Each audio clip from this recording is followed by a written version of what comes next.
Very good morning, everyone. Very good morning and welcome to today's class, all of y'all, today's theory class. I hope all of y'all are keeping fine, doing good, guys, girls, all of y'all. Everyone, we were in chapter number 9. Plan is to complete it today, start chapter 10. Chapter 10, we wouldn't be able to finish today. Boys, girls, all of y'all, with regard to our last week's class, we spoke about implications, right? Implications means the side effects of using IT here, or the concerns that come along with using IT here. Concern number 1 we spoke is, Ashwin, all of y'all boys, listen to me. Concern number 1 we spoke about is IT systems collect data about you so that they can serve you better, isn't it? So for example, if you take Daraz for example, will allow you to save your card details on Daraz. Daraz will, for example, remember your delivery details. So the next time you place an order, you don't need to manually type all these details again. Daraz will just suggest it for you. Do you want it delivered to the same location? Is it clear? They are able to offer this convenience to you because they collect they store your delivery details. They store your card details. If you take Uber has a really good feature which many of us find convenient, where you can reorder the same thing again. How is it possible? How is it possible for you to reorder the same thing? It's possible because Uber's server remembers everything you order. They store everything you order. So next time you get onto the platform, they ask you, do you want to order the same thing again? Isn't it? If you take Amazon, how is Amazon able to show you products that you're interested in? Because they use something called cookies to track your online activity. When they track your online activity, they know exactly what you're interested in. Why is social media so addictive? Because they have tracked our online activity, they have tracked what we have clicked, what we have viewed, what we have commented, what we have followed, what we have typed. All that is being tracked so that they can serve us appropriately, isn't it? So that they can serve us to our needs. Everybody, the implication of collecting data is what? The implication, the side effects of collecting data is that there are many organizations that are starting to misuse this data. There are many organizations that are using this data to control what you see, where you only get to see one side of the topic. You don't get to see the other side of the topic. Boys, girls, all of y'all, when companies are collecting data, there are certain acts they have to follow. We were calling it what act? Come in front, fellow. When companies are collecting data about your online activity, about your delivery details, about your card details, there was an act that they are all supposed to follow. What were we calling that act? Data Protection Act, right? Can I have 3 acts that they may have to follow? They can only the data up to date. Okay, collected data should always be up to date. They can only use the data for what they collected. Exactly, they can only use the data for the purpose it was collected for, isn't it? Companies, when they collect data, they'll give you in the terms and conditions why they're collecting it now. That is the only reason that they should be using it for. Okay, something else? That collected data should be kept safe and secure. So for example, it should be backed up, it should be encrypted. Then boys, girls, can you all tell me 3 rights you have upon your personal data? You have every right to ask for a copy of all your data. Lovely. Something else? You can change or rectify it.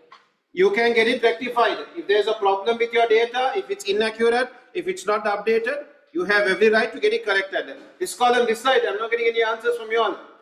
Another right you have upon your personal data. Navik, what do you think? Like get the permission before using it for something. Okay, so you can object to automated decisions taken upon your data, right? For example, using your data, the platform might take certain decisions. Like for example, I gave you the example of Facebook, right? I told you Facebook, it's compulsory for me to enter my date of birth on Facebook. And what does Facebook do? By default, when my birthday approaches, they inform it to all my friends. But I have every right to tell Facebook, I'm giving you my date of birth, but keep it private. Do not reveal it to anybody on my birthday. I have every right to do that. Any other example you can give me? Any other example? For example, guys, certain organizations, especially like a bank, when you sign up with a bank, your bank statement, they post it to your house, right? By default, now they have gone for e-statements. Previously, guys, when you sign up with a bank, when you open an account with the bank, every month they give you a statement, what took place in your bank, how much was deposited, how much was withdrawn. They give you a statement. Nowadays, they give us an e-statement. They email it to us. Previously, they would post a statement to your house. Okay, so whatever address you gave in the form, that's the address that they would post a statement to. Do you have a right to tell them, you know what, don't post it to this address, to post it to another address? You have a right to say that. You have a right to say, you know what, do not send it to the address I have given you all. I want you all to send it to my office address. Are we all okay with this? You can object to decisions taken by automated means on your data. Okay, everybody here. Then guys, girls, we spoke about another implication, which is there is so much of content on the internet, and every content on the internet has been produced by somebody here. Okay, there is an author for every piece of content. But the problem with the internet is what? When you publish something on the internet, do you really get control over how people use it? Answer is no. But there is something that you can use to protect your work. There were some rights that you can have to protect your work. What were we calling those rights? You can control how people use your work. So it was known as what rights? Copyrights. There is something known as copyrights, and copyrights applies to everything on the internet. Everything on the internet, copyrights applies. But there are certain websites where they have explicitly said, our content, you can use it as you wish. Okay, like for example, there is a website called freehd.com. Freehd.com has high definition images. So if you want, you can take background images from there. Or let's say you want to create an advertisement, you need an image of that.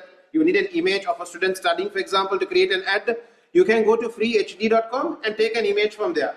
All those images on that website are copyright free. But other than that, generally, all content, by default, all content on the internet has copyright applied to it. Which means if you want to use the content on the internet, what do you need to do?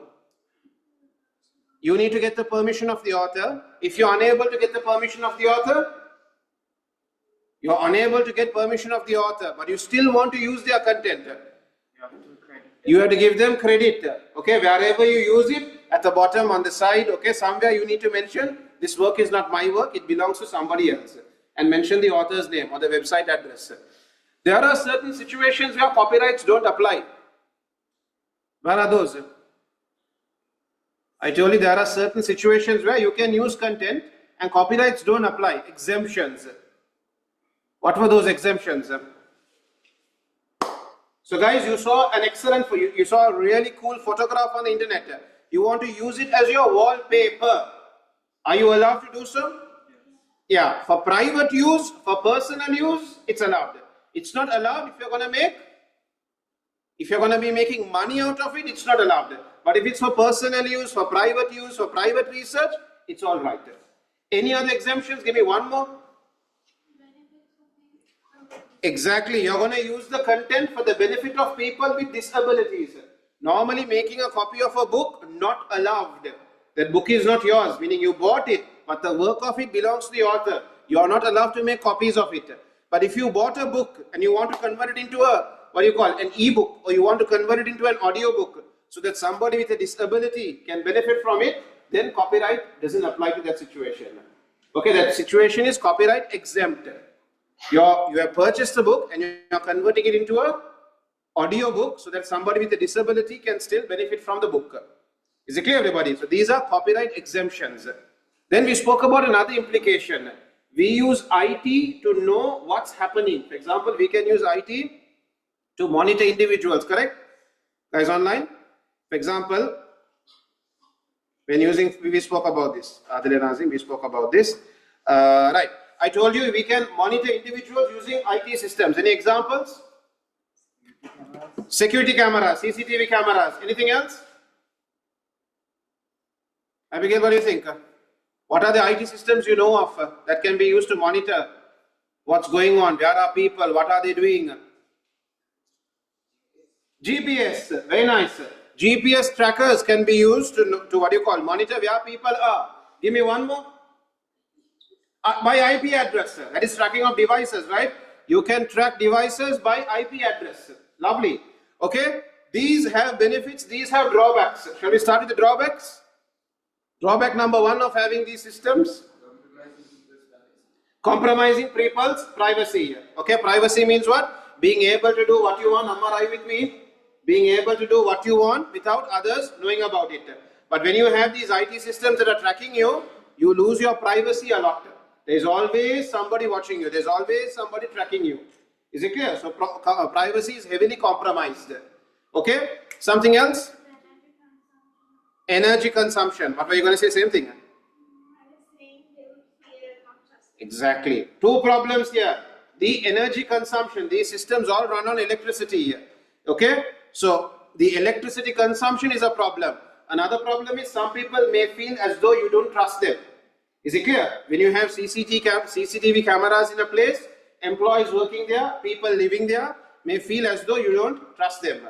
Okay, when you tell people we have a tracker on you and we are tracking you, some of them might feel like you don't trust them. So when people feel you don't trust them, do you think they're going to do their job really well? They may not do their job very well. Okay, these are some of the drawbacks. What are some of the benefits of it?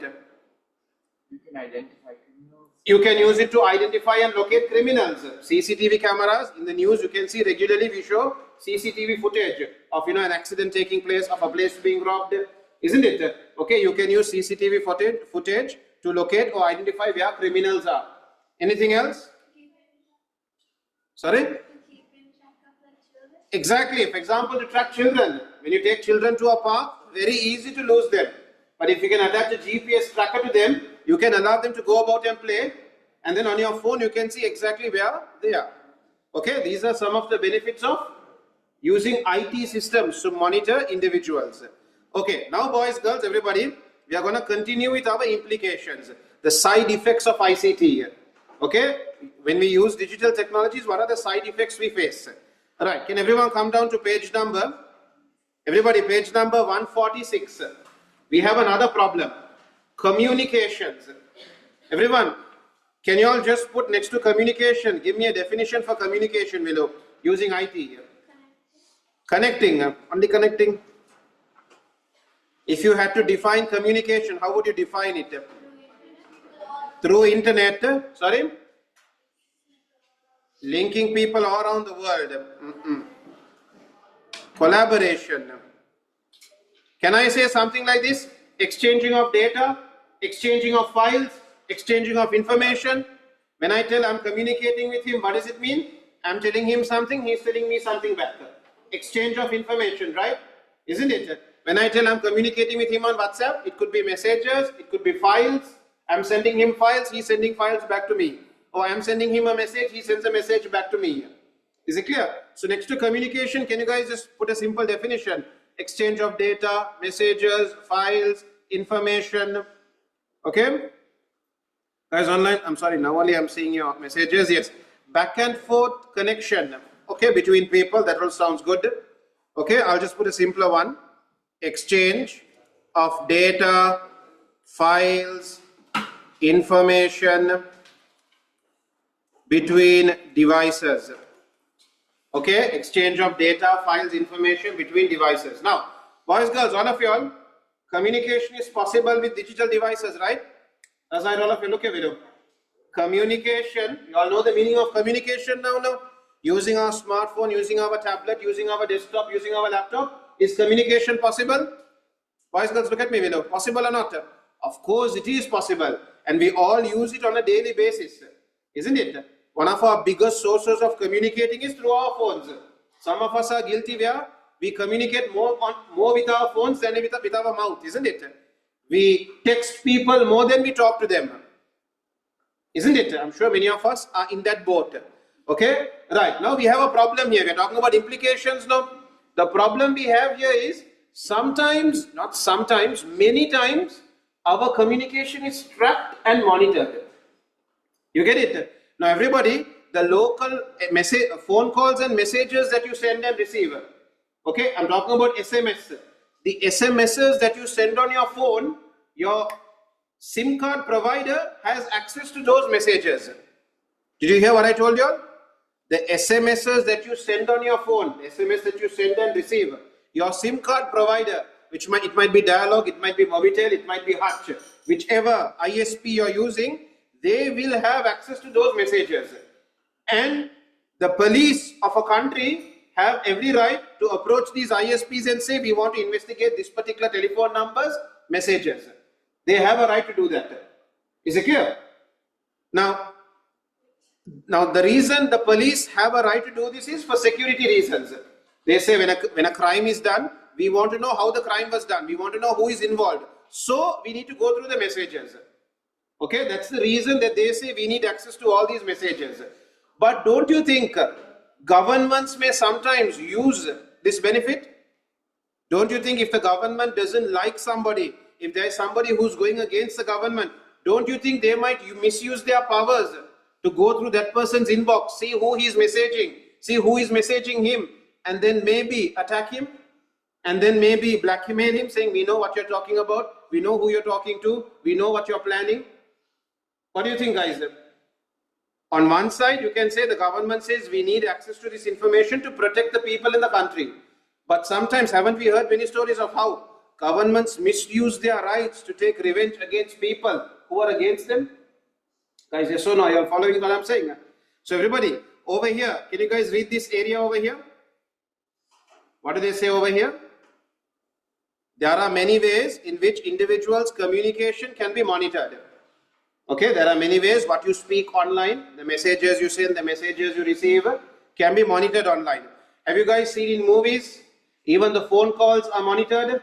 Okay, they tap into your phone line. You know what tap into your phone line means? Your phone line is also having a connection to them. So they can hear everything that you're speaking.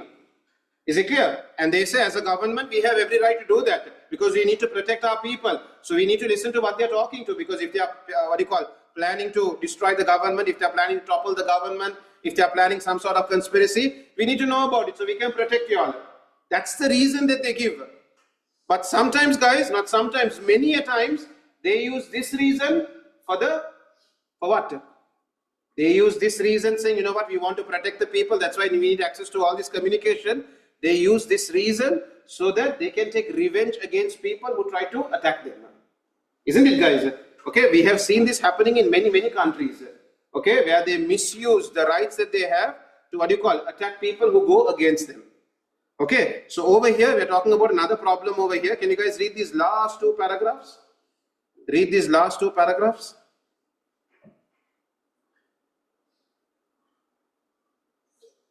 They misuse it. Okay. So the Investigatory Powers Act 2016 allowed the police and many other agencies to access these kinds of digital communication. Okay. This law is very, very controversial. Okay, boys over there, Himan, all of y'all. Because there are many people who say, you know what, giving governments access to such information is very dangerous. In most cases, they only misuse it. Everybody okay with this? Now, if you take an organization like WhatsApp, WhatsApp says your messages are all end-to-end encrypted. Meaning, nobody, unauthorized user will be able to understand this message. Everybody okay with this? But let's say, for example, somebody has committed a crime. The court of Sri Lanka, and you guys would have seen this in the news, the court of Sri Lanka has every right to force you to unlock your phone and open your WhatsApp messages. For real, I mean, now we hear so many news, right, about these drug offences and all. They get caught. Sometimes we get criminals getting caught for murder and all that. The court sends an order telling the police, order the suspect to unlock his phone, open WhatsApp, because there is no other way we can access that data. There is no other way that we can access your WhatsApp messages, because it's all end-to-end encrypted. And WhatsApp has given you a promise that nobody else will be able to see your messages. So the only way forward is, when doing an investigation, is to get the criminal to forcefully open his phone, open WhatsApp and show us the messages. That's the only way. Okay, so in many investigations, the moment an investigation starts, your phone is confiscated. Is it clear? So you can't delete the messages or anything. The first thing they confiscate is your phone. They don't allow you to use your phone. And then you're forced to unlock your phone and show your messages. That's why, guys, sometimes in investigations, what does the suspect say? I lost my phone is no longer working, I have no idea where I kept my phone. They give stupid excuses because they don't want to reveal what happened on WhatsApp. Or for example, the police go and tell court, we opened his WhatsApp but everything has been deleted. Okay, everything has been deleted means the suspect is for sure up to something. You get it? So there are both sides. There is a good side, there is a bad side. That's what we call implication. Okay, sometimes governments or agencies tend to misuse this power To take revenge against people. Is it clear? To knock out people that they don't like. Everybody, are we okay with this? Okay. Can you guys see the benefit side of it? We have something called parental control software that can track everything a user does on a computer. What websites they go, what apps they open, how much of time did they spend on it. Is it clear? You can use something called parental control software to control everything a user does on a computer. Is it clear? So especially children like you all, at this age, you all really do not know what's right, what's wrong sometimes. Sometimes, for the purpose of, I just want to see what's happening over there, sometimes you'll open up certain things. And sometimes that can, permanently damage your thinking. When you see certain things, it can permanently damage your thinking.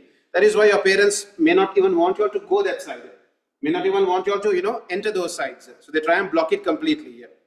Everybody okay with this? Okay, so sometimes tracking individuals, tracking their communication can be of benefit. Okay, so over here they're talking about the benefit of it.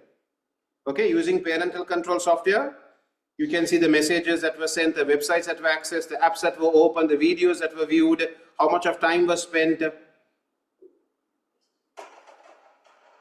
Come on guys, girls. But I don't think in this class, any of you all have parental control software on your devices. I don't think any of you all have it. Okay? But there is a benefit also behind it. Okay, there is also a benefit behind it, but there is also a drawback behind it. This is what we call implications, the side effects of IT. Okay? Right, boys, girls, shall we move away from here? Okay? Right, boys, girls, let's move away from here. Can we move on to sustainability issues? We have certain problems where if we continue to keep doing this, at some point the problem is going to overtake us. You get it? I'm going to show you certain problems in the IT world that we are having. Right now we don't feel its effects. Girls, all of y'all, there are some problems I'm going to show you all. Right now we don't feel its effects. But these problems are slowly growing. And at a certain point, the problem is going to overtake us. Which means then the problem is going to be bigger than we can solve. Are we all okay with this? Let's see what are these problems. Okay? Alright, can you guys come down? We're going to focus mostly on the environment. Can you guys read it? The use of ICT can negatively affect the environment. So right now we don't feel it, but the problem is growing. The effect on the environment is growing. We all have heard about global warming, climate change. Is it clear? Acid rain. We have all heard of it. But thankfully, maybe many of us haven't felt it yet, haven't faced it yet. Okay, but if we don't deal with the problem, it's going to happen very soon. Okay, we'll see how. Keep reading it. So everybody, all our digital devices require power. Boys, girls, look at me, Willow. All digital devices require power. Agreed? Your smartphone, your tablet, your desktop, whatever digital device you pick up, it runs on a battery or it requires electricity. Correct? Right. Now keep reading it. Now keep reading it, guys. I have to show you all something. Read from your book until I open this up.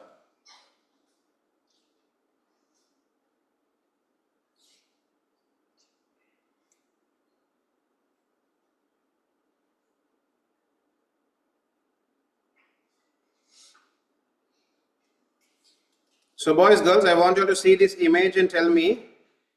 So where do we get our electricity from? In our houses, we have plugs that give us electricity. Where are these plugs getting its electricity from? Sorry? From CEB, Ceylon Electricity Board. Okay. How is Ceylon Electricity Board producing its current? Producing electricity here. So what do you call? In Sri Lanka also we have something called the electricity board. Yes. How are they producing it? So everybody, we have something called a power plant. Okay. So when you look at power plants, guys, this is an image that you would see. All of them you can see. For example, I'll just take one of these. What do you see over here? You can see massive amounts of smoke being emitted. How is it happening, guys? In order to produce power, guys, certain fuels have to be burnt. Yeah, go ahead. Okay, in order to produce power, certain fuels have to be burnt. Now boys, girls, let's go from the beginning. To get fuel, a lot of mining, a lot of digging has to be done. Okay, a lot of digging underground has to be done to get fuel. Okay, and this fuel, we know it has a limited resource. Do you all know what limited resource means? There is only a limited quantity of fuel available. Okay, whatever oil that we are digging from the ground, there is only a limited quantity available. So as we keep using it, very soon it's going to come to there is going to be an end date. There is going to be an end date to this oil. Okay, there is it's a limited resource. Oil is known as a limited resource, which is why every country is trying to get as much as possible of it as they can. Because one day it's going to deplete, one day it's going to finish. Everybody okay with this? Okay? Now, problem number one is it's a limited resource. Fuel is a limited resource. Next guys, when you burn fuel to produce electricity, what are you releasing into the environment? Not only carbon dioxide, many poisonous gases are emitted into the atmosphere. Is it clear? So these poisonous gases, they rise up into the atmosphere, and what do they form? They form a layer, right? These poisonous gases, they all rise up and then they form a layer above the atmosphere. Okay, above the atmosphere, they form a layer, and this layer is all poisonous gases. Now what happens to the sunlight that enters Earth? The sun that shines on Earth, the heat rays strike objects and they try to leave Earth. But can they leave? They cannot leave because there is a layer of poisonous gases. Is it clear? These poisonous gases from vehicles, from power plants, from factories, these poisonous fumes or gases, they rise up and they form a layer. So when the sun shines, the heat waves or the heat rays, when they try to leave Earth, when they try to go out of Earth, they are unable to go. Because of what? Because there is a massive layer of these toxic gases. So what happens to Earth? When the heat is unable to leave, what happens to Earth? It starts heating up, right? The Earth is warming up because the hot air has no way of going out. Because there is a layer of poisonous gases blocking the hot air from going out, the heat from leaving out.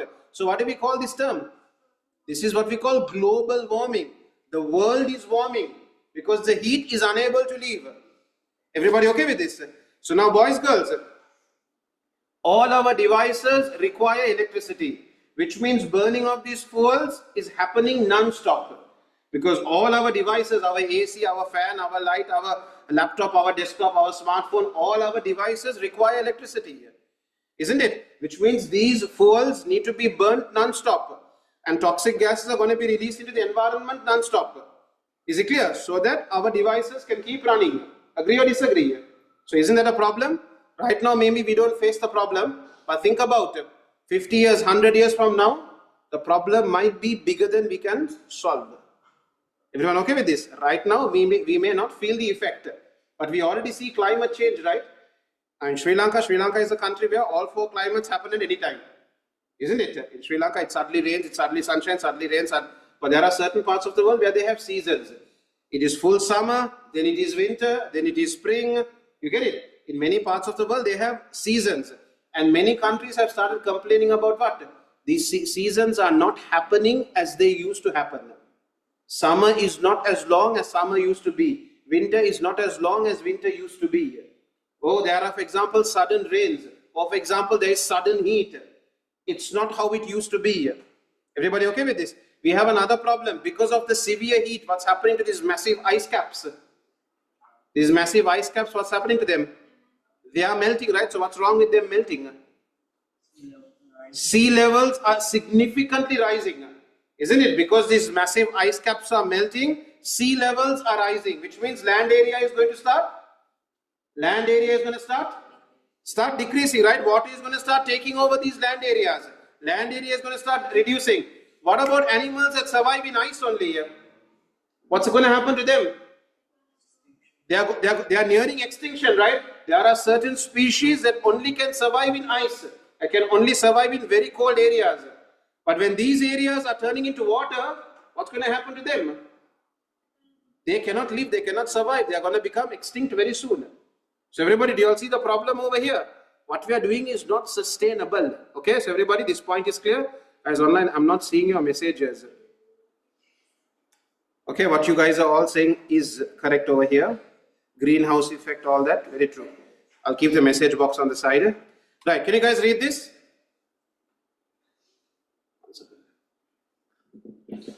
Guys, can you read it from your textbook? Okay. The power is produced using non-renewable energies. Non-renewable means what? The energy produced can only be used once. The sources that were used to produce this energy can only be used once. The fuel that we use to produce electricity, that fuel can only be used once. We need to look at sources where we can use them again and again and again to produce electricity here. We call those what? Opposite of non-renewable will be renewable. We need to start looking at renewable energy sources. So everybody, under using renewable energies, guys, can you all give me some examples? Have you guys seen this example over here? Look at this example here. We have something called hydroelectric power.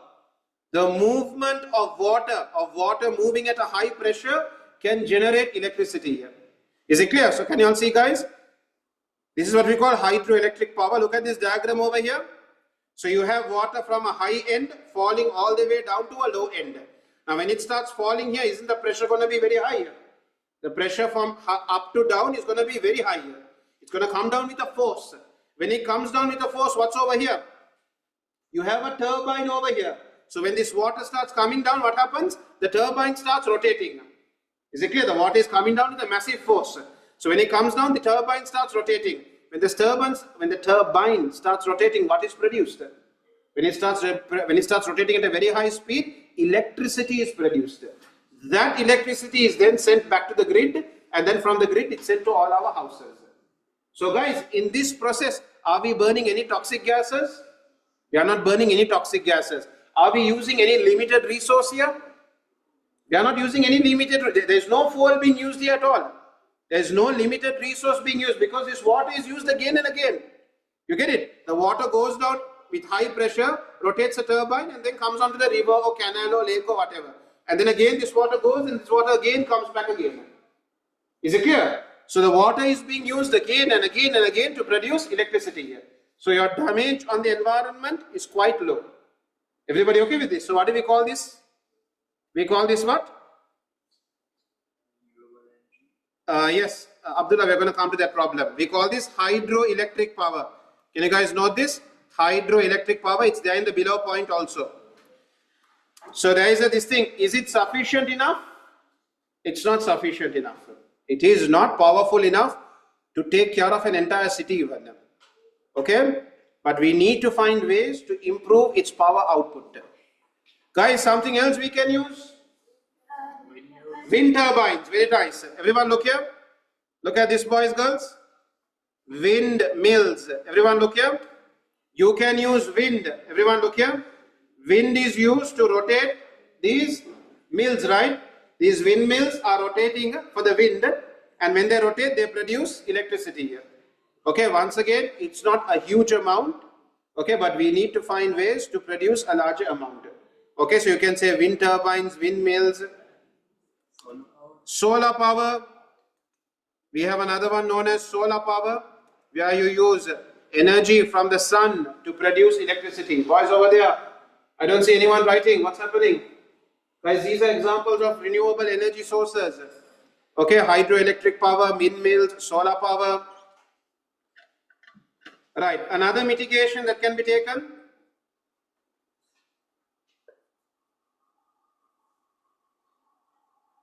True. Fish can't swim. So normally, Adila, all of you all, they use hydroelectric power in areas where there isn't fish. Okay, these are areas that are dedicated solely for generating power. It's not like, water in the ocean is used. No, there's a dedicated area that's used to produce hydroelectric power. Then guys, girls, building data centers next to river to make use of the natural hydroelectric power. Okay, so everybody, problem number one is, everyone, boys, girls, problem number one, sustainability issue number one is the power requirement of our devices. Okay, the way we are producing power, we can't continue doing it because at some point the problem is going to overtake us. Okay, can you all see sustainability issue number two?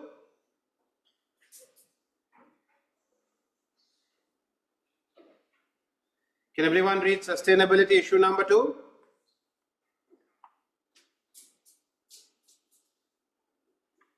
The power requirement of cooling these devices. Girls behind. Okay, all our devices produce heat. They need to be cooled. Generally, guys, wherever computers are used, what do we also have there? For example, if you think about an office where computers are used, do they use fans? Normally they use AC, right? And we know AC is high energy consumption devices. Is it clear? So we have two problems. One is producing power for the device to run. Problem number 2 is producing power to cool these devices. Okay? So what are the solutions? What are the ways we can minimize this problem? Can you guys see what some data centers are doing?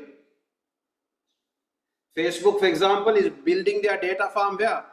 In cold climate areas. Everyone okay with this? Sorry? ChatGPT sir, what? It's in a cold climate area. I don't know. Maybe. Okay. Many of these big data companies, they are building their servers in cold climate areas so that the servers are naturally cooled. The climate cools the servers. They don't need to have air conditions and all that. Okay, to cool the servers. The outside temperature is enough to cool the servers. Everybody okay with this? Can you all read it yourselves, everybody? Boys, girls, everyone? Shahid, come in soon. Can everyone read this? Building servers in cold climate areas. Okay, hurry up. Can you all read sustainability issue number 3? Use of poisonous substances. Boys, girls? Use of poisonous substances such as bromine, mercury, chlorine in digital devices. Boys, girls, all of you all? Have you all seen the warning on phone batteries, on laptop batteries? Lithium ion is the battery. What's the warning on it? They say, okay, beware of overheating. And they also say one more thing. Do they allow you to burn the device? They normally say, do not burn this device. Do not expose this device to fire, isn't it? Because what could happen? The battery could explode, right? On the battery walk. Let me see. I don't have an image, I think. Everybody, when you take batteries and all that, boys, girls, when you take batteries, they'll put a warning on it. Do not burn this device. Do not open this device. Why don't open it up? Because there are poisonous chemicals inside it. If you open it up and if you were to touch it, your hand could get permanently burnt. Your hand could get permanently damaged. Is it clear? That's why they on the battery itself they have said, do not put it in a dustbin. Do not burn it. Do not open it up. Because there are poisonous chemicals inside it. In order for a battery to be a battery, you have to put some chemicals inside it. Okay? So now boys, girls, thing is this. Once we are done with our device, what do we do with our devices? Once we no longer need our device, we bought a newer model or the device no longer works, what do we do with our device? In most cases, it goes into the dustbin, right? In most cases, when you no longer need your laptop, when you no longer need your phone, you are done with it. Okay, you got a better device, you got a new device. What do you do with it? We go and put it in the dustbin. What we need to understand is what happens to the device inside the dustbin. When you don't, Ashin, all of you all, when you don't use a device for a long time, have you guys ever seen the battery puffing up? The battery tends to puff up if you don't use it for months. It puffs up and then it bursts, means not with a loud noise, it gently bursts. When it bursts, what happens? When it bursts, the chemicals inside it start coming out. Okay, the chemicals inside it start coming out. Now this is the problem. When you put a phone into the dustbin, the garbage man comes and collects it. Isn't it? And then he goes and dumps it somewhere else. When he goes and dumps it somewhere else, normally he goes and dumps it in a place where the garbage needs to be resorted. You take the plastic and put on one side, the glass on another side, the edible items on another side, isn't it? Now these people, sometimes they don't even have gloves. Sometimes they are separating the garbage bare-handed. Haven't you guys seen sometimes on the side of the road, all the cars come and stop, and then they are now separating the garbage before they put it onto the truck. You guys haven't seen this scene? I have seen it in various parts in Colombo, guys. You have the garbage men and women. They come to a meeting point and all the carts come over there. They take the garbage, they start separating it and then they put it in the truck. Then they put it in the lorry. And then the lorry goes and dumps it somewhere else. Is it clear? Sometimes these people, they don't even have gloves. With their bare hands, they are separating goods inside. They are separating garbage inside. Now imagine if your battery had leaked there. If your battery is leaking over there, what's going to happen to their hand? Their hand is for sure going to get burnt. The moment it comes in contact with acid or any chemical, their hand is going to get burnt. Why did it happen? Because you were irresponsible in how you disposed your device. And now think about this guy. It's not smartphones. Think about the power banks we have. We have power banks 10,000 mAh, 20,000 mAh, 30,000 mAh power banks. Even 50,000 mAh power banks have come. And guys, do you all know something? 50,000 mAh power bank, can you even take it on a flight? You can't, certain power banks, you can't even take it on a flight because it's so prone to explosions. There's so much of chemicals inside it, a small flame can set it off. Is it clear? That's why planes, they don't allow you to bring very powerful power banks because they know this is vulnerable to exploding. Okay, but imagine people, what are we doing? The moment we don't need it, we are just putting it into the dustbin. Then guys, certain garbage dumps, what do they do to get rid of the garbage? Certain garbage dumps, there's nothing they can do with the garbage. So what do? They burn the garbage, exactly. Now imagine your phone battery is inside it. Imagine your laptop battery is inside it. What's going to happen when burning starts? Explosions are going to start taking place. And you are far away from it, so no problem for you. Imagine people living in that area. The air that they are breathing very, very, very toxic air. Why? Because in those garbage dumps, there are batteries that are having so much of chemicals in it. They were just burned. So now what has gone into the atmosphere? It's just pure toxic gases that has gone into the atmosphere. And people in those areas are breathing this toxic gas. Everybody okay with this? And this is happening on a daily basis.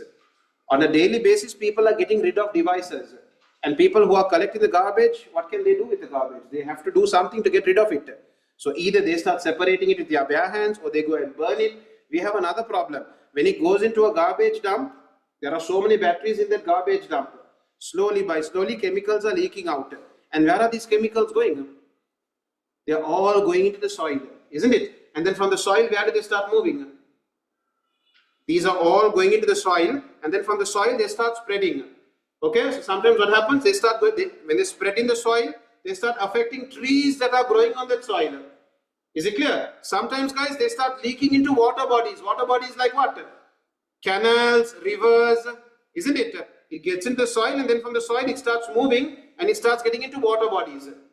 Is it clear? So animals living in those water bodies, they are affected because of the chemicals that are coming out of devices. Everybody okay with this? So that's what I'm saying. This is a sustainability issue. We can't keep doing this. At some point, the problem is going to get bigger than we can solve. Can you guys read this? Everybody, can you go through this? Boys, girls, everybody, go through this paragraph. Okay? Can everyone go through this paragraph?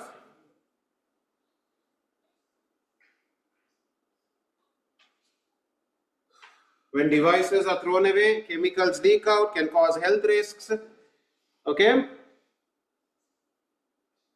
They can cause cancer, lung diseases because what you're breathing is so impure. Okay? Like I told you, we don't feel it because we are far away from those garbage dumps. But people living near those garbage dumps, it's very unfair for them. Garbage from around the country is being burnt and burnt in front of them. It feels very unfair for them. So guys, how can we deal with this problem? Number one is we need to start having proper education, meaning educating people about how to dispose these devices. Everyone okay with this? Okay? We need to tell people how to dispose it. In Sri Lanka, do we have good information about how to dispose? No, I also feel like in Sri Lanka, not enough awareness is there on how to dispose these devices. Then guys, another one is have proper recycling schemes. If you look at places like Singapore, guys, they pay you for your e-waste. They pay you proper amounts for your e-waste. Is it clear? So people are encouraged to recycle their devices. Over here, we don't have a proper recycling scheme, isn't it? Okay, I think Dialog has a big, in all their customer care centers, they have a big bin where you can go and dump your e-waste. They will see and dispose it properly for you, but they don't pay you anything for it. So nobody is, what do you call, motivated or encouraged to go and drop it off there because they are not getting anything in return, isn't it? So the easiest thing that we do is we put it in our dustbin. But the problem when you put in a dustbin is like we spoke about, chemicals can start leaking, they can be burned, they can start to explode. Okay, various problems happen. Then guys, we need to have another one. We need to have strict laws. Governments need to start putting out laws prohibiting, preventing companies from producing devices that could be harmful to the environment. Okay, laws need to come out. Another mitigation is finding harmless alternatives. Okay, rather than using chemicals, we need to find something else that can be used. Yeah, even if we dispose it, it's not going to harm the environment. Research is still going into it. When will it happen? We don't know. Boys, girls, are we okay with this? Okay, right. There is a question coming from past paper. Everybody, can we start answering it? Boys, girls, everybody. From the 2020 past paper, Sachini chooses to recycle her old laptop.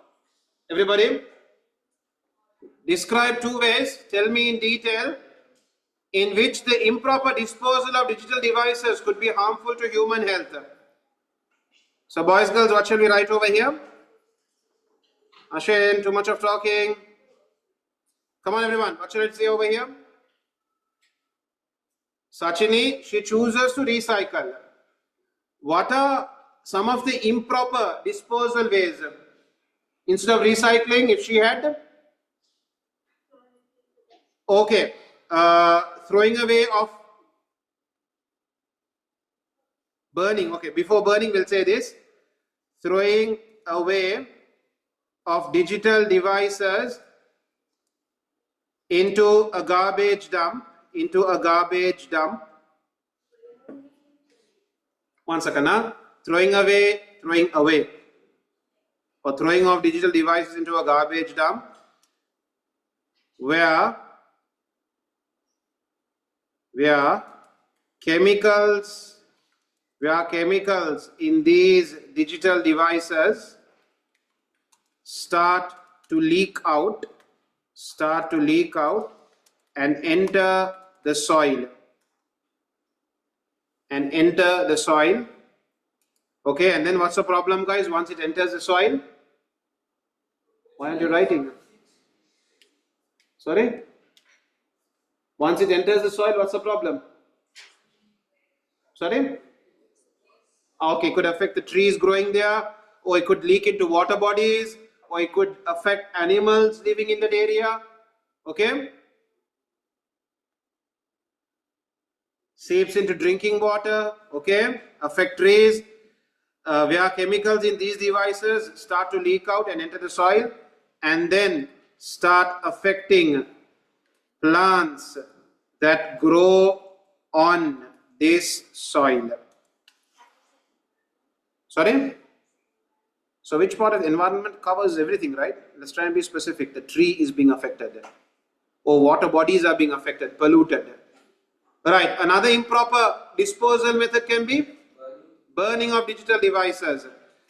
Burning of digital devices can lead to toxic air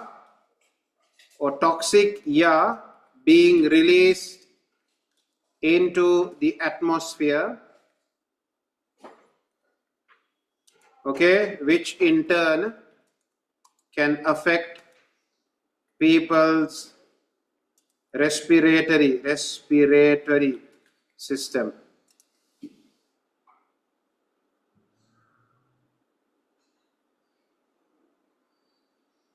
We have a small problem. What's the problem with the first answer? What's the problem with the first answer? Human health, exactly.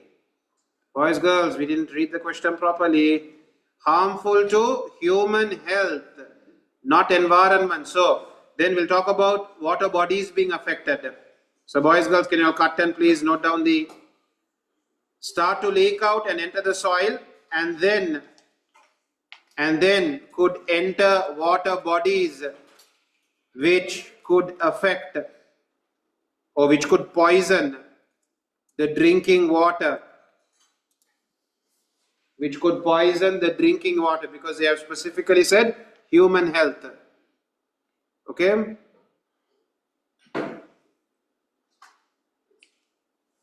No, but there are certain water bodies that we take for drinking water, right? Drinking water is taken out of those water bodies, isn't it?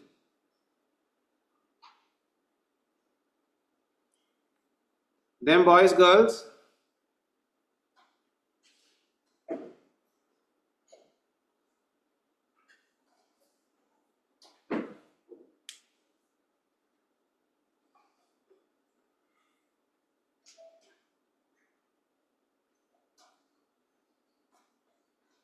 Buying in landfill sites, what is that?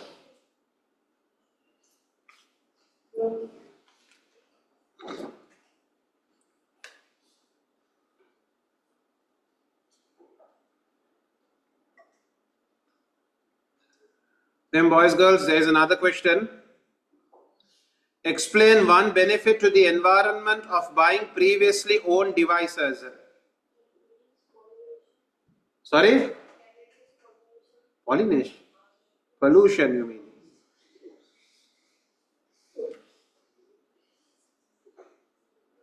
Boys, girls, we have another problem. Let me show you all. Everyone, stop for a second.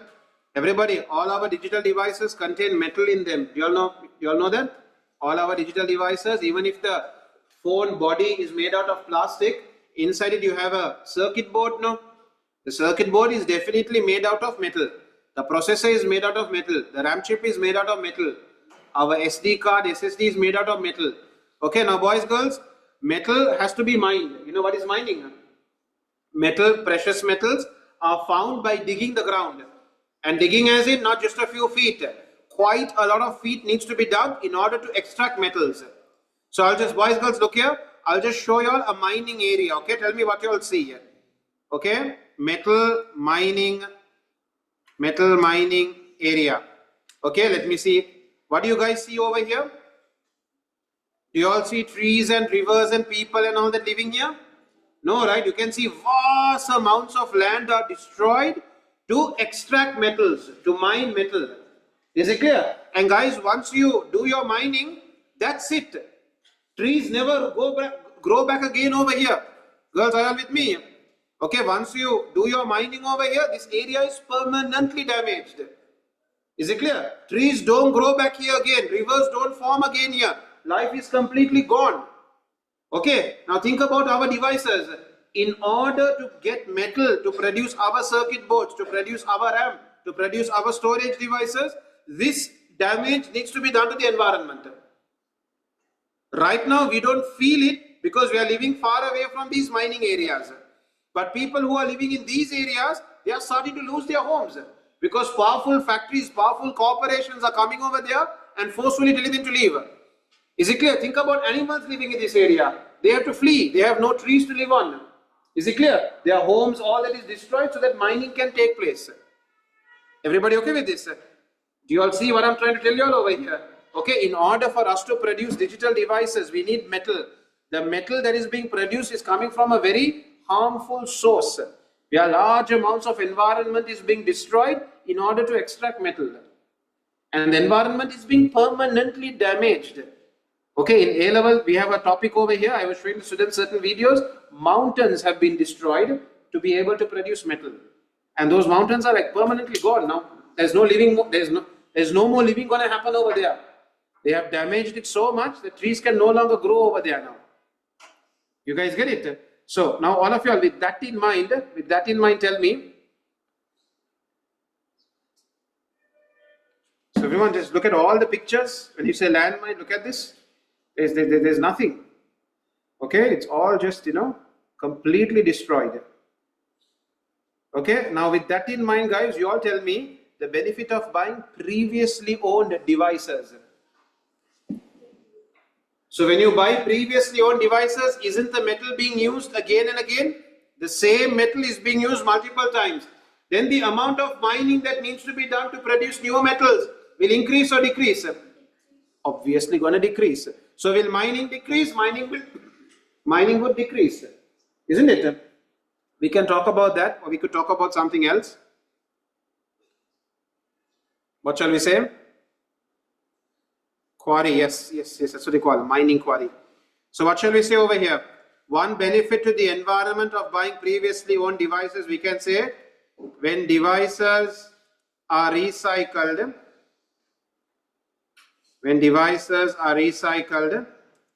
the metal in them is used multiple times. So the demand or need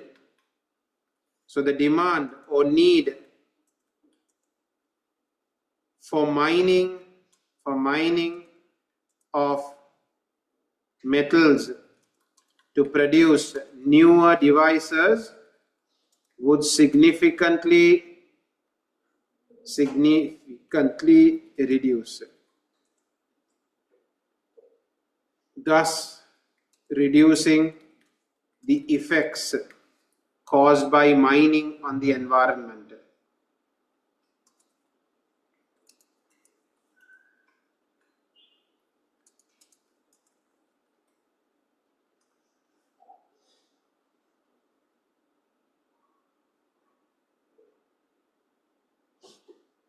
Okay, thus reducing the effects caused by mining on the environment.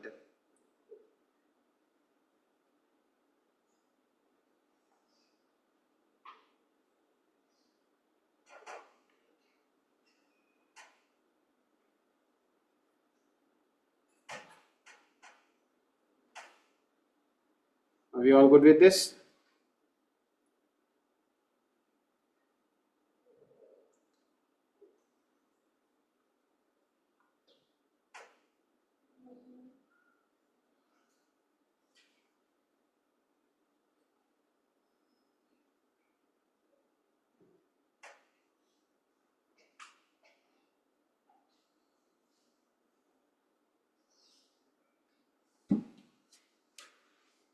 Okay.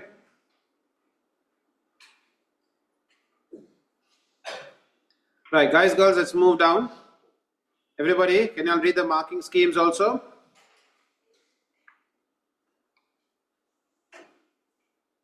Less plastic is used.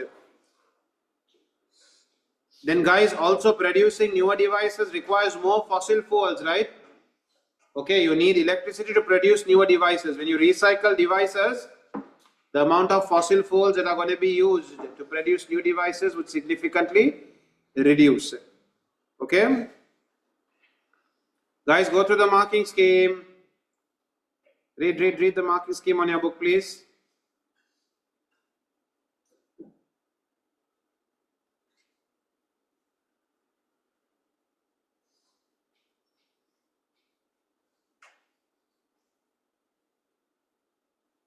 We were having a major plastic problem in Sri Lanka because it's very difficult to, dispose plastic. Plastic takes, I think, like 500 years or something for it to, completely decompose. It's impossible. That's why we're having many landfills full of plastic. So this government, what did they recently introduce to deal with the problem of plastic? Sorry? I can't hear.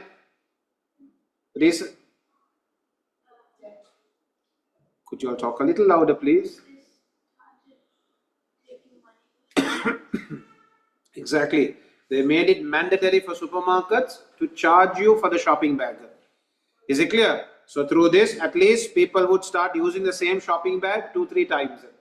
Earlier we didn't care because the bag was given free. We didn't care about the bag. We would take a bag, use it, just throw it out. Okay, but now that we know we need to pay for that bag, it's some sort of an obstacle for us. So what do? The same bag is being used multiple times. Or some of us, we don't use a plastic bag at all. We have bought a cloth bag, isn't it? And we use this cloth bag for all our shopping items. So, using this simple law, okay, where you have to pay for your shopping bag, they were able to, somewhat reduce the amount of plastic people are using. Okay? Right. Boys, girls, everybody. Guys online. Right. Everyone, can we come down to health and safety issues? Okay, we are talking about implications, the side effects, the concerns. Okay, so we have another 2 parts, health and another one with safety. Can you guys come down to health first? When you keep using computing devices, everybody, we have certain health issues that build up. Number one, we have something called eye dryness or eye fatigue. Okay, can you guys read it? Okay, so guys, can you look at this image over here? If any of y'all have used your phone, I'm sure many of y'all have felt this. When you use your phone for long hours in the dark, okay, you get a problem where your eyes start to smart, they start to itch, they start turning red, tears start to fall sometimes, isn't it? So this is what we call eye dryness. Similarly, break is over. Can you all put everything else away now? Stop everything else. Over here, please. Okay? This is what we call eye dryness. Your eyes start to smart, they start to tear, they start to itch. Okay? Okay, you don't feel comfortable. Okay? Where's the other one? Okay, read it and then I'll show you the next image. Okay? Looking at a screen for long periods of time can cause dry, dry, sore eyes.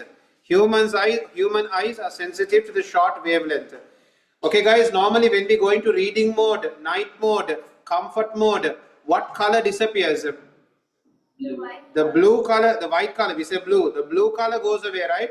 And your screen becomes kind of orangish color, right? Okay, because it is the blue color that's the most harmful for our eyes.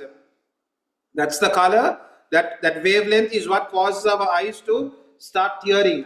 That's the wavelength that causes our eyes to start smarting.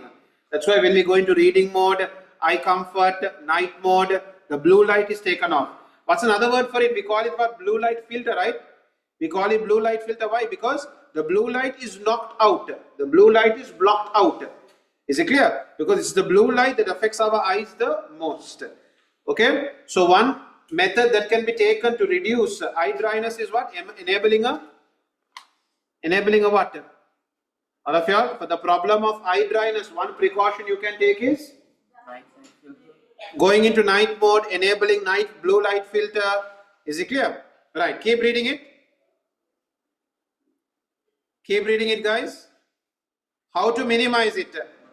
Take breaks and look away from the screen into the distance regularly. Boys, girls, when using your devices for a long time, it's good to take your eyes away from the screen and focus on something else.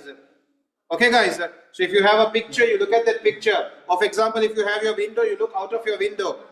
Okay, boys, girls, everyone, are you with me? These are ways you can reduce eye dryness. Read the next one. Ensure the screen is not too close to you. Read the next one. Use a big screen. Why big screen? Because when it is a small screen, what's going to happen? You're going to go even closer, right? When the screen is small, you're going to go even closer. But when the screen is big, you can keep a distance from it. Are you okay with this? Read the next precaution. Use blue light filters. Use screens that do not flicker. Okay? Your screen should not be flickering. It can affect your eyes. Read the next one. Use suitable lighting. Okay, boys, have you all seen this problem happening? Everyone, this problem happens sometimes when you use your screen next to your window. The sunlight is more bright than your device screen. So what's going to happen? You can't see your display properly because the outside light is more powerful than your device's light. So you see a reflection of yourself on your screen. You can't see the content on the screen properly. So what happens? You go even closer to your screen. Now more light is entering your eyes. Is it clear, guys? What do we call this problem when you can see your reflection? We call it a glare. Okay, your screen should not have a glare. You know what a glare is? A glare is when you can see your reflection on the screen.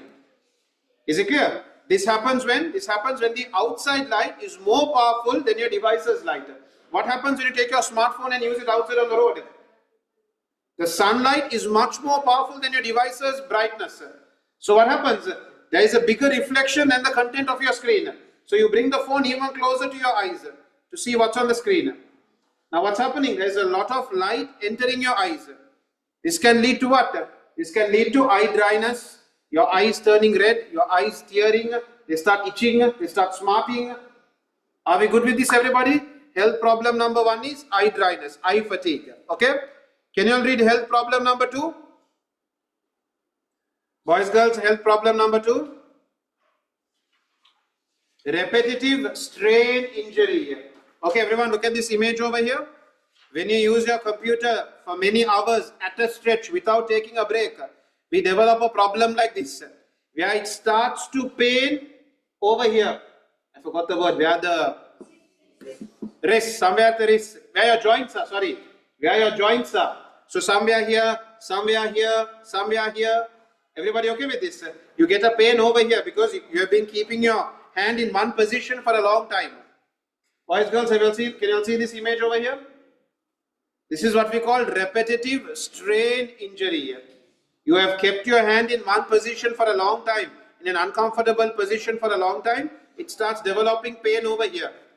Okay? Can you guys see how to mitigate it? Boys, girls? How do we mitigate it? They say use ergonomic devices. Can everyone look at this device over here?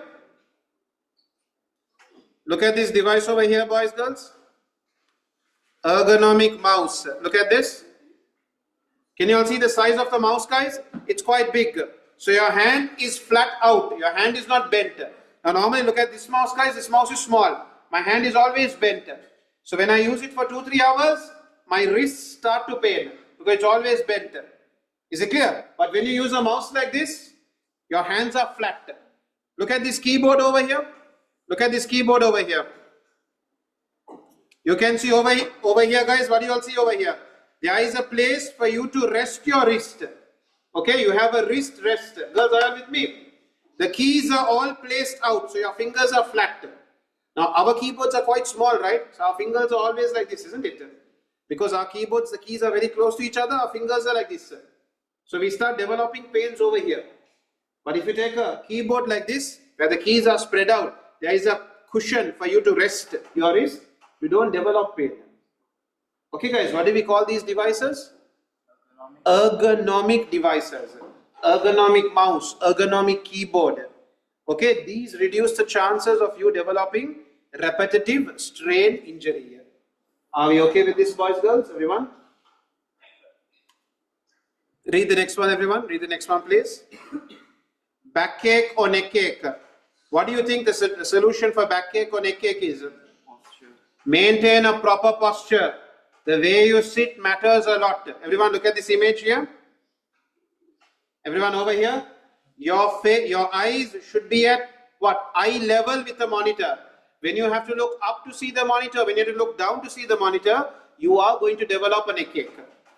Okay? So try to have an adjustable chair so that your eye can be at eye level with the monitor. So there is no looking up or looking down. Are we all okay with this? Okay? And then guys, can you see your back also needs to be straight up. When it is bent, you are going to develop backache. Okay, boys, girls. Now some of you all may not feel it or face it because generally we don't use our computers at a stretch for 3-4 hours. Isn't it? But if you do use it for 3-4 hours, you would start feeling these pains. Backache, neckache, all that would happen. That's why people do things like this and they stretch and all that. Okay, because the body starts to feel stiff. When it starts feeling stiff, the pain starts. Are we okay with this? Okay. Read the next one, boys, girls. Now, everyone, so far I have given you all health issues related to our body, health. Okay, boys, girls, everyone. So far I gave you all health. Eye pain, backache, neckache, repetitive strain injury. I gave you all health issues. Now I'm going to give you all safety issues, the environment that you are working in. Safety issues. Problem number 1, very, very common problem we have, which is tripping hazard. Cables can cause us to trip and fall. Okay, we have our device here, charger is all the way over there. We have a wire running from here all the way there. Highly prone to tripping hazards. Okay, problem number 1 in terms of safety. Okay, keep reading it, guys. So guys, how do we deal with tripping hazards? Have proper cable management. Okay, so for example, keep your cables behind your device. Or do not keep your cables in places where people are walking. Okay, do you guys know what is trunking? We don't say trunking, what do we say? Can you see the projector cable? How is it coming all the way here? What are they using? What do we say? In Sri Lanka, we normally say casing. Yeah, we say casing. Okay, but guys, you're right. In UK, they don't use the word casing. In UK, what's the word they use? Trunking. What word are you going to use in your exam paper? Trunking. Because the person who's marking your paper is going to be from the UK. Okay, everybody. In Sri Lanka, we say casing. Okay, but in the UK, they call it trunking. Trunking means what? Your cables are inside a casing. They are not hanging. They are not on the floor. Are we good? Right. Read another problem. Will we lose marks for casing? I think so, because the examiner may not know what casing means. Okay, so let's not take that risk. Everybody, electric shock. Your cables are damaged. When your cables are damaged, you may come in contact with your cable. You might get a shock. We call that electric shock. Read another one. Liquid spilling on your devices. Okay, when liquid spill on your devices, it can lead to electrocution. Are we good? Okay, how do we minimize it? Boys, girls, can I go through how to minimize it? You know what is RCD? In Sri Lanka, we don't say RCD, we say what? In our house, for example, when lightning strikes, something goes off, right? The trip, we say trip or we say fuse, right? What does the fuse do? The fuse prevents a massive amount of current from entering your device.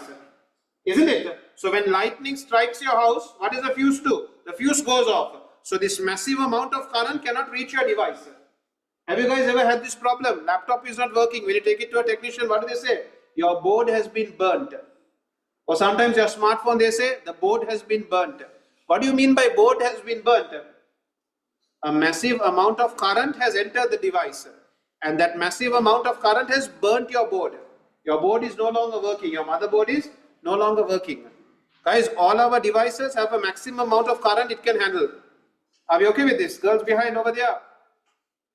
All our devices have a maximum amount of current it can handle. When more than that enters the device is going to get burnt. Okay, so what does RCD do for us? What does RCD do for us? RCD controls an overflow of current. When too much of current enters your device, the fuse will switch off. When the fuse switches off, the connection is broken. So current cannot enter your device. Okay, boys, girls, am I making sense to you all? Can you all read the next one? Regular cable inspection, repair or replace damaged cables. Okay. No liquids near devices. We have another problem, which is fire. When devices overheat. For example, guys, have you all seen how we keep our laptops? We keep our laptops flat on the table, right? Right below our laptops only is the air vent for the hot air to go out. So when we keep our laptop flat, is there space for the hot air to go out? Answer is no. So normally when you're gaming or when you're using your laptop heavily, keep your laptop at an angle. Okay, you know what I mean by an angle? Keep a book underneath it. So it's at an angle, the hot air can flow out. Now if you keep it, now I'm not doing anything heavy on my laptop, so no problem. But if I was gaming on my laptop, I would keep my laptop at an angle. So I would have a flat book and my laptop would be at an angle. So the hot air can come out from the sides. Is it a good idea to keep your laptop on your lap and use? Very bad idea, because the heat is gradually building up. What's going to happen to your thighs? Your thighs are going to get burnt. And the problem is when you realize it, it might be too late. Okay, because when you feel that burn, it's too late, you've already got burnt. So keeping your laptop on your thigh and using, very bad idea. Even though it's called a laptop, you don't use it on your laptop. Okay, bad idea. Right, can you guys keep reading it? Keep reading it, guys. Overloading plug sockets. Okay, everybody. Overloading plug sockets, bad idea. Okay, you're putting way too much of current on that plug. It could produce a lot of heat, which could lead to a fire. Okay, what can we do to prevent a fire? Boys, girls, can you all read that? Use cooling devices. Okay, have sufficient cooling. Regular maintenance. Boys, you know what I mean by regular maintenance? Sometimes dust is blocking the hot air from getting out. Sometimes our air vents in the laptop are blocked because of dust. Dust is unable to get out. So heat is building inside. Read the next one. Have fire extinguishers in case a fire breaks out. Read the next one. Ensure that plug sockets contain fuses so that if a massive amount of current enters it, the fuse can switch off. Are we okay with this? Okay? And can you guys read the last one, the final one, before we do some questions? Injury or death. Sometimes digital devices can be a distraction to you. Like when? When going on the road, texting and walking. When you are texting and walking, you do not know what's ahead of you. Sometimes there could be a massive drain in front of you. You don't see it, you fall into it. Or you're walking across a road, you don't see a vehicle coming because you're busy on your phone. You don't hear the vehicle coming because you have plugged in your headset. Is it clear? So you get knocked down. Or for example, while driving, it's happening. Our pick-me drivers, while they're driving, they're getting hires. And at that time, they're trying to figure out the price, the distance, all that. What could happen? Their concentration is where? Their concentration is on the device, not on the road. Isn't it? Okay? This can lead to death. This can lead to injuries. Okay? Can you guys go through it? Boys, girls, can we read it? Using devices while driving. Very true. Come on everyone, let's read it. And then we have a couple of questions. Okay, one question, a couple of questions. One, no? Okay. Come on boys, let's read it. There's two ways actually can reduce the risk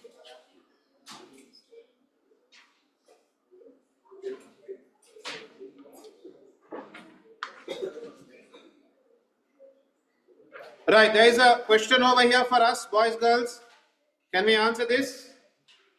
Everybody, Sachini plays online games on her laptop. List two ways Sachini can reduce the risk of RSI. Use ergonomic peripheral devices. Okay, use ergonomic peripheral devices such as a mouse or keyboard. 1 second, please. Taking regular breaks, very true. Let's note this down. Use posture.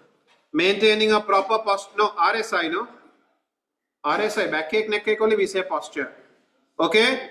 She should use, or she could use ergonomic devices like an ergonomic mouse. Something else? She should take regular breaks. Or she should use a mouse pad. Do you know what's a mouse pad, guys? It has a cushion on it. So your wrist is flat, not bent. Okay, normally it's slightly bent for us, but when you have a mouse pad, your hand is flat. Okay? Then boys, girls, immediately, chapter 8 past paper questions. Hurry up, boys, girls. Chapter 8 past paper questions. Jaden, your answer is here. Just posture is accepted. Sorry.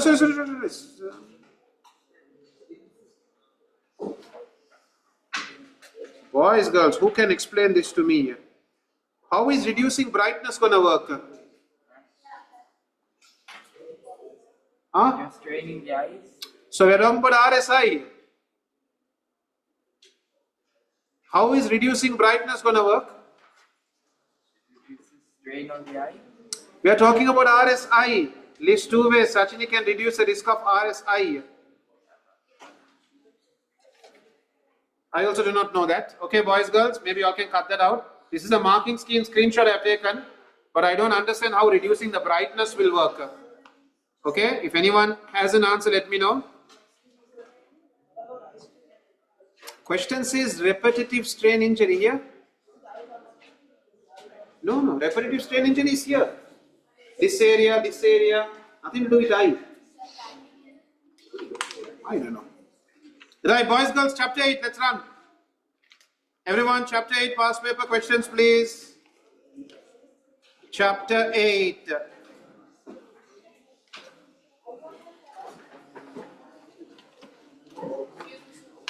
I don't have any copies with me right now. You should tell me before coming to class. Everyone, question number 1, please. Question number 1. Look over here, everybody. Question 1, please. He uploads his assignment to the college's VLE. State 2 other ways in which Joseph can use the VLE. Uploading assignments answer has been taken. What else can you do on a VLE? Keeping track of deadlines, communicating with his lecturers. Okay. You can say messaging lecturers. Okay. Right. Another feature. In a VLE, what's another feature you would expect to see, or Joseph could use? Yes. Access lecture notes. Information. Access lecture notes from class. Sorry, 1 second. Huh? To carry out discussions between students. Okay. What about accessing his grade book to see the marks he has scored so far? To see the marks, okay? Accessing a grade book to see his performance. Okay? Then guys, what about using the VLE to see upcoming deadlines, upcoming dates? What do you think? On a VLE they would announce upcoming deadlines, right? Upcoming dates. Why aren't you all taking it down, girls? You don't have it or you didn't bring it?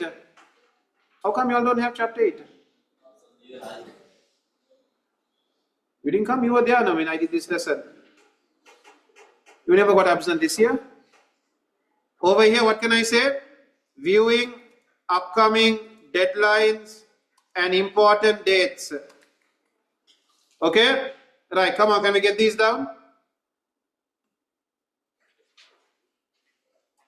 Okay, access assignments, attempt assignments, okay? Right. Everybody, we are moving away from here. I want to do the essay question, but time is a problem. We'll do the short ones.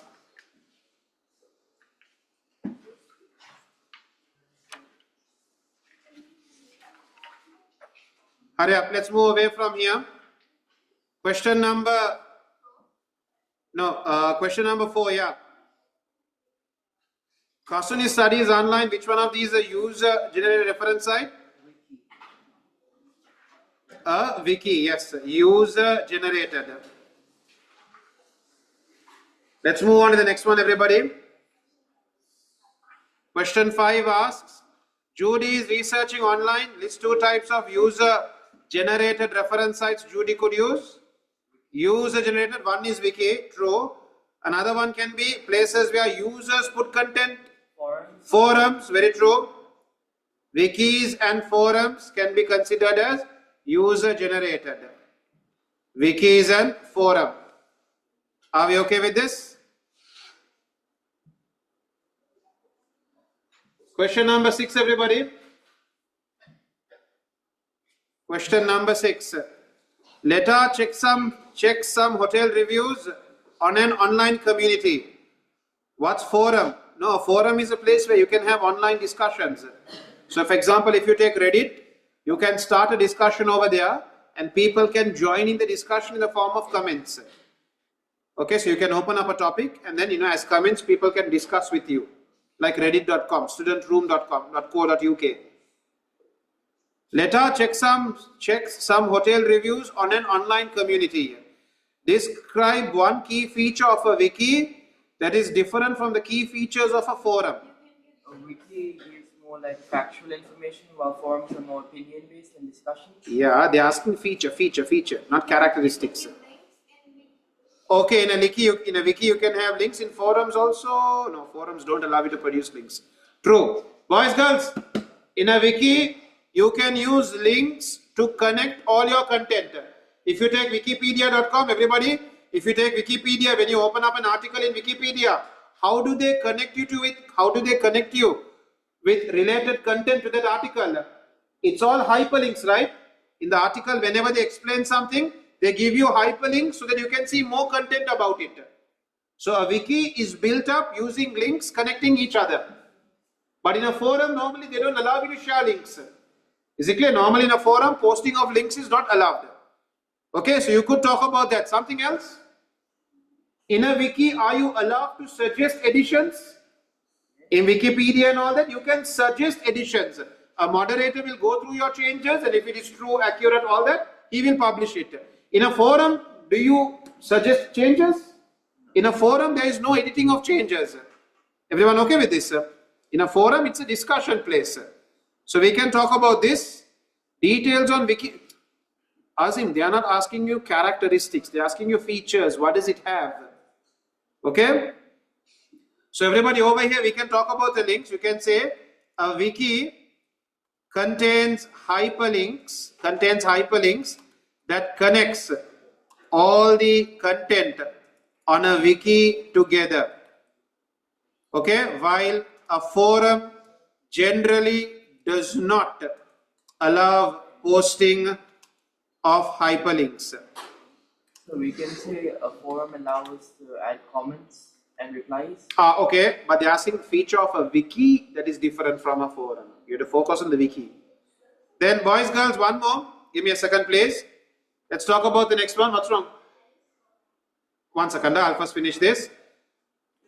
A wiki allows users to suggest edits to the posted content,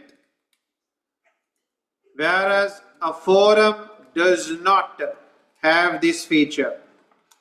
Okay? A wiki may allow you to edit, not may, they allow you to edit its content. A forum does not. I'll go up then so you all can see it.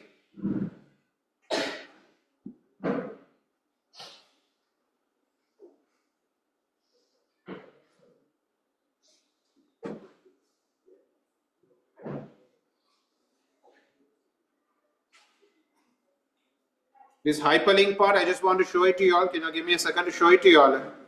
Everyone look here, when I go to wikipedia.com, boys, girls, boys, look here. When I go to Wikipedia, everybody look here, when I go to Wikipedia, and let's say I type, what do I type here? If I type Sri Lanka here, everyone look here, boys, girls, look here. Can you all see? It's all hyperlinks. Can you all see? Sri Lanka, okay, island country. If I want to know more content about island country, I click on this hyperlink. Then for example, Sri Jayavarthanapura Kote. If I want to know more about it, I have to click on this link. Is it clear? Amma, are you with me? If I want to know about Tamil minority, I need to click on this link. A wiki is a collection of links that connect the information together. Okay?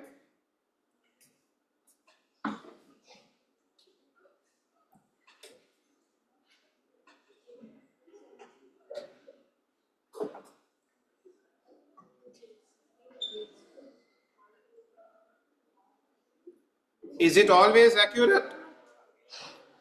But not always accurate. There could be mistakes in a wiki, but there could also be mistakes in a forum. So you can't compare that feature.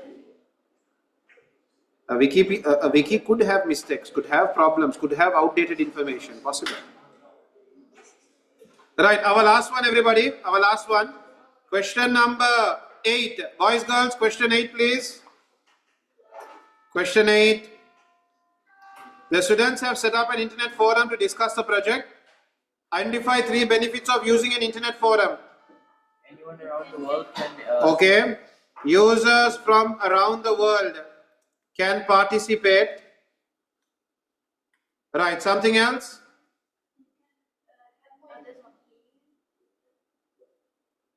That's from around the world covers that, no?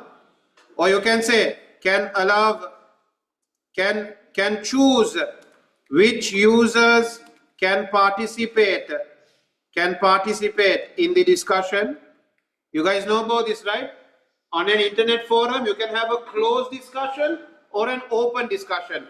Closed discussion means what? You choose who gets to participate. So only those users can contribute. Others can't. Something else? Sorry? What more information? Then guys, can you use things like this?